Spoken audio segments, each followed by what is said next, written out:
Hello everybody and welcome to Team Viking. My name is Alex. I'm gonna be playing Yume Nikki with you guys today. This is a solo series, meaning that's just gonna be me. Johan is not playing this game with me. He's played it before, so have I. This is one of my all-time favorite games.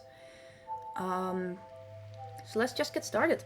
I'll show you guys everything along the way.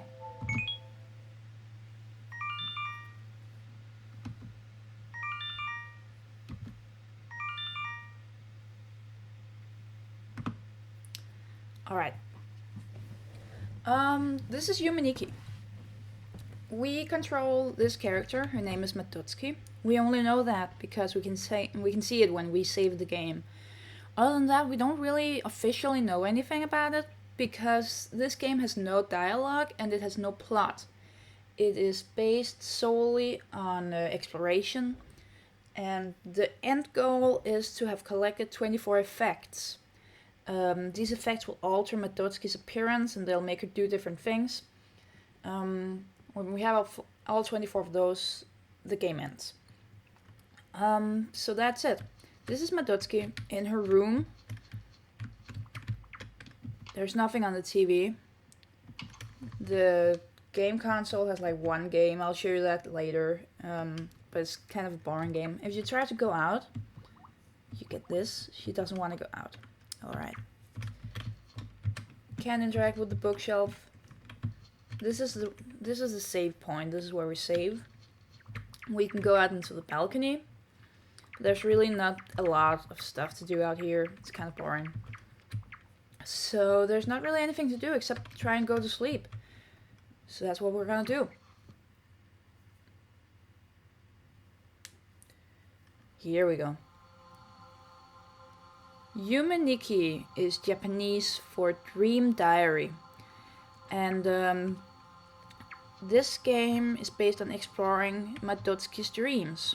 Right now we're dreaming, you can tell because there isn't a game console here, and if we turn on the TV we get this. And we can go out. This place is called the Nexus.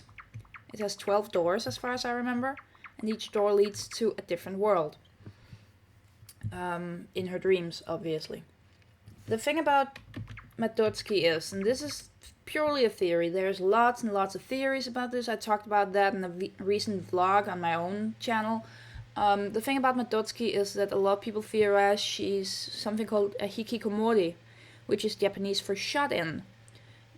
It's a Japanese phenomenon where you won't go out at all. You'll just stay in your apartment or your room for months on end, sometimes years on end. It's kind of crazy. It's a very serious condition. And we think Matotsuki might be this, because she doesn't want to go out at all. So yeah.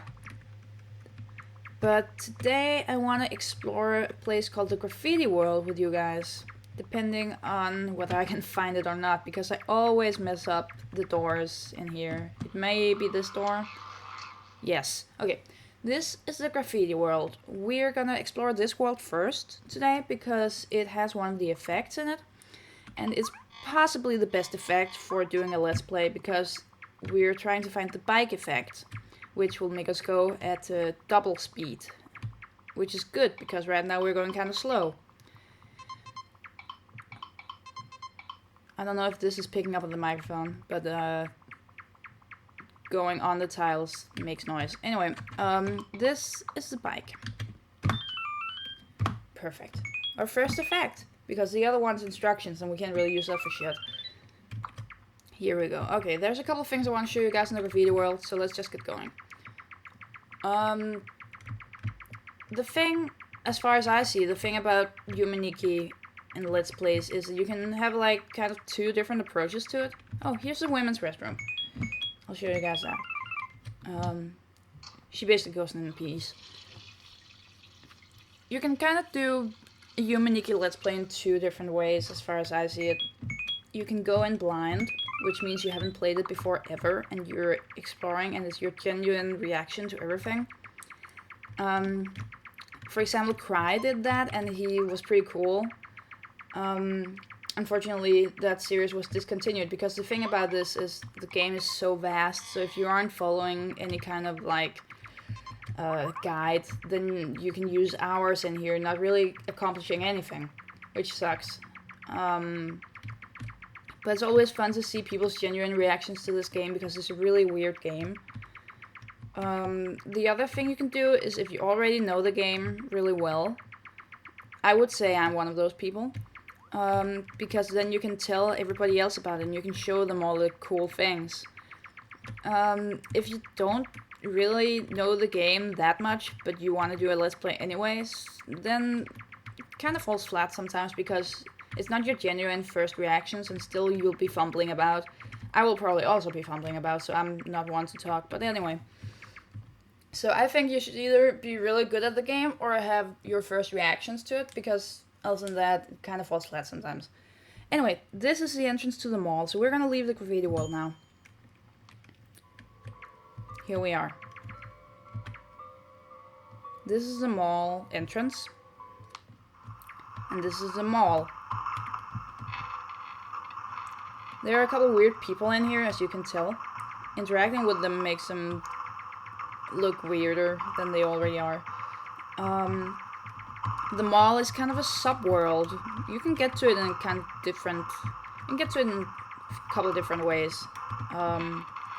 There's a couple things in here I want to show you guys, if I can find them. And that's the thing about Yume Nikki. There's a lot of sub-worlds in here. Like, you know, there were the 12 doors in the Nexus, but there's definitely more than 12 worlds for you to explore. You just have to find them. And it's been a while since I played the game fully. Like, I've played it, like, to completion a couple of times by now.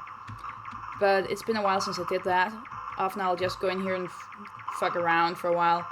So when I researched for these videos, where I'm planning to like find everything for you guys, I was kind of just, you know, taken aback by how vast it actually is, because this game is huge. Anyway, here we are in a room in the mall. This is Toku-kun. That's what he's called anyway. Interacting with him makes him do this, whatever that is. I can sit in the chair and just stare at him and chill around for a bit. There's a lot of symbolism in this game. Whether Kikiyama, the one who made this, intended for it to be symbolic or not, it's unclear, but a lot of people interpret it as symbolic. For example, I want you guys to notice the poster on the wall, which could look like an egg cell being fertilized by sperm. A lot of the stuff in Yume Nikki seems to be somewhat sexual. A lot of people kind of interpret it as Madotsuki, the main character, dreaming about sexual encounters, and often they don't seem positive at all. We'll get to that later, because there's lots of stuff that could symbolize it. But first, I want to show you guys how to get the flute effect, so we can end this episode with 2 effects. Alright. This person right here is something called a crazy Ningen. She's crazy, as you can tell by her eyes, which means that if she weren't confined by this desk here, she would be attacking us.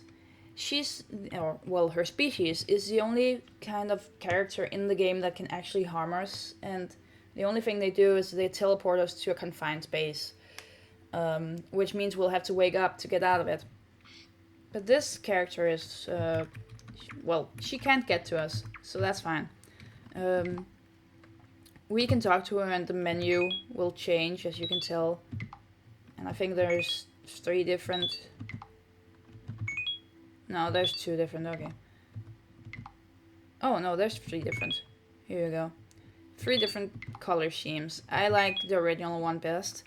Anyway, there's some posters on the wall which are weird, but whatever. This guy here is called Eman. He was named that by the guys on Uboa-chan, which is an image board on the internet, solely dedicated to Yume Nikki. It's been kind of dead for a while, but that's because the game came out in 2003, and it's not even finished yet. As you can tell, it's version 0.10. So, you know, without any updates, the fandom kind of died out. But we, on Uboa-chan, have named a lot of the characters, because they needed names, we thought. This is Eman. He kind of looks like an inverted E. And if we go... Oh, sorry. If we go in here... We get terrible 8-bit music. Oh, it's not that bad. This guy here is just chilling, making music. That's cool. This is a flute on the floor. Interacting with it gives us the flute effect. Now we're carrying the flute.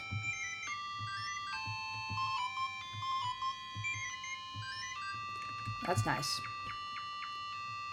So that's it for now. We have 2 effects.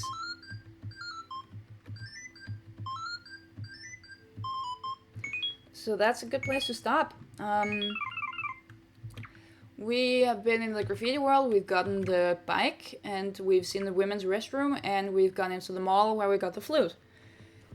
I would say that's pretty cool for the first episode. Next episode, we're gonna go to the Candle World, and I may touch upon... bless you. I may touch upon a couple more theories about Yume Nikki. So look forward to that. It's a huge game. There's going to be lots of episodes of this if everything goes according to plan. So I'll see you guys next week. So it's time to wake up. Alright. So yeah, I'm thinking every Wednesday. So look forward to that. I'm just going to override one of my old save files. There we go. Okay. See you guys next week. Bye.